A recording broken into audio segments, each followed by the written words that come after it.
Nós estamos perdendo o princípio da fogueira. Há 100 mil anos atrás, o homem aumentava os seus dias se reunindo ao redor das fogueiras por conta do domínio do fogo.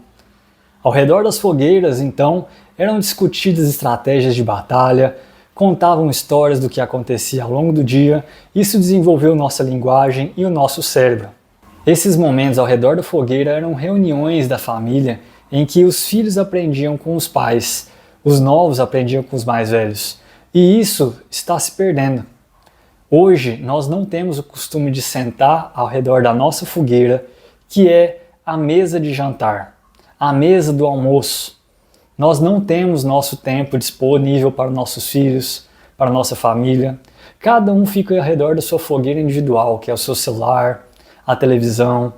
Às vezes um casal está junto ao lado do outro, mas não estão juntos compartilhando nada, apenas assistindo alguma série ou filme na Netflix.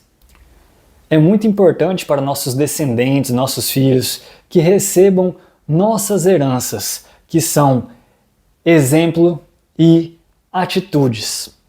Quando você conta alguma coisa para o seu filho, conversa alguma coisa para o seu filho, ele começa a entender a forma de agir, a forma de pensar que seu pai, sua mãe tem. Tendo uma conversa dessa com seu filho, ele vendo o que você faz, como você age, como você reage, ele passa a entender o que é melhor ou pior, baseado no que você passou para ele. A falta de contato por conta de ficar no celular, ficar na televisão, não levar para fazer alguma atividade, infelizmente acaba atrasando o desenvolvimento da nossa sociedade. Então, reúna sua família ao redor da fogueira, volte a ter momentos de qualidade junto com os seus filhos e comece a, o máximo possível, conviver com eles de forma atenta, dando respeito, dando atenção, dando carinho e dando aquele puxão de orelha que está faltando muito no dia a dia.